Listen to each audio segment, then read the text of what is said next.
Est-ce que ce sont des dispositions statutaires de votre association, reconnues par le gouvernement français, que de répondre à la violence que vous décrivez au Cameroun par la violence sur le sol français? Non, je ne sais pas pourquoi vous insistez encore une fois dessus sur le mot violence. Vous ne voyez pas nos griefs que nous avons contre le régime, vous insistez sur la violence. J'ai envie de nous n'avons pas à voir, nous voulons comprendre. Nous voulons comprendre, nous n'avons pas à voir. Et nous voulons comprendre, c'est pour ça que nous avons cherché à vous rencontrer, Bertrand Sikadi, c'est pour comprendre un peu quel est le mode de fonctionnement de la base. Nous ne voyons pas et nous ne jugeons pas. Nous sensibilisons, ça fait beaucoup d'années que nous sensibilisons. J'ai insisté sur ce point-là dès le départ en parlant de sensibilisation. Nous portons des messages pour le peuple camerounais qui se bat pour sa libération. Nous faisons beaucoup dans ce sens-là. Nous rencontrons, nous faisons également dans le lobbying, c'est-à-dire qu'en rencontrant les organisations, elles peuvent être des organisations internationales, elles peuvent être des organisations locales ici, en leur disant voilà exactement ce que vit notre peuple, voilà ce que subit notre peuple. Donc il n'y a pas que cet aspect-là. Je rappelle une chose, vous croyez que en tant que membre de la brigade anti-Sardina, quand nous sommes chez nous, une fois qu'on a terminé de faire ce qu'on fait, vous croyez que nous sommes contents de voir des images, par exemple, qui peuvent être des images, disons, violentes? Vous croyez que nous, en tant que citoyens camerounais, nous sommes contents de cela?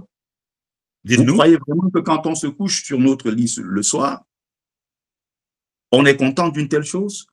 Mais justement, cela arrive parce que vous avez des gens qui refusent de nous écouter. Au lieu de nous écouter, ils nous traitent de terroristes, de sans-papiers, de voyous, de bandits.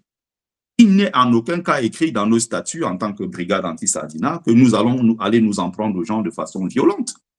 Mais nous portons des revendications et nous voulons être écoutés. Mais s'ils ne veulent pas nous écouter, ça peut évidemment arriver que, et ce qui est en train de se préparer en ce moment, c'est ce qui va arriver bientôt, les élections c'est pour bientôt. Mais s'il faille peut-être passer par là pour résoudre le problème au Cameroun, nous n'allons pas hésiter à le faire. Donc, il ne faut pas penser qu'en insistant sur le mot violence, c'est ce qui fait peur à la brigade anti-Sardina. Bertrand Sikadi. Pour beaucoup d'ailleurs, laissez-moi juste terminer s'il vous plaît, pour beaucoup d'ailleurs, nous sommes bloqués en diaspora. Par exemple, moi, ça fait 3 ans que je n'ai plus de passeport. Ça fait 7 ans pratiquement que je suis en exil. Il y en a qui sont en exil, ça fait 30 ans. Vous croyez que ceux-là, qu'est-ce qu'ils ont encore à paître? Quand certains n'ont même plus moyen de travailler parce qu'ils ont été, comment dire ça, leur passeport a été confisqué par des gens les dirigeants qui sont ici dans des ambassades. Vous croyez vraiment que ça fait plaisir cela? Et vous croyez que si ceux-là se lèvent demain pour se battre pour leurs droits, vous voyez, les gens, ils vont plus tard dire que non, ceux-ci sont des gens violents, c'est des gens ceci, c'est des gens cela. Non, non, non, il ne faut pas prendre la chose dans ce sens.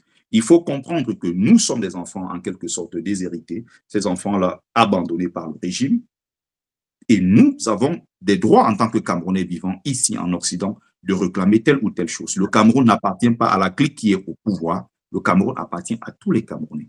C'est notre droit. Et quand je dis ceci, nous ne sommes pas les gens les plus à plaindre. Hein. En diaspora, nous avons tout ce qu'il faut pour nous. Hein. Donc, il faut comprendre aussi cette dimension, n'est-ce pas, non seulement patriotique, mais aussi de générosité. Parce que pour la plupart ici, nous n'avons pas faim. Nous avons tous un domicile au moins. On a un travail, on a le minimum qu'il faut. On a l'assurance maladie, on a tout le reste. Mais nous nous battons parce que nous voulons qu'il y ait des mêmes choses, des mêmes conditions dans notre pays, le Cameroun, et que ça profite à tout le monde et non à ceux-là qui nous mentent, comme le ministre de la Santé, Manaouda Malachi, qui a dit que le Cameroun avait les meilleurs plateaux techniques et qui, lui, ne se soigne jamais au Cameroun, se soigne à l'étranger ainsi que les membres de sa famille. Et tout le gouvernement camerounais fonctionne de la même façon.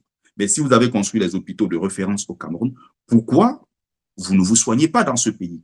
Pourquoi vous venez vous soigner en Occident alors que vous aurez pu faire mieux dans votre pays ou sinon pareil dans votre pays?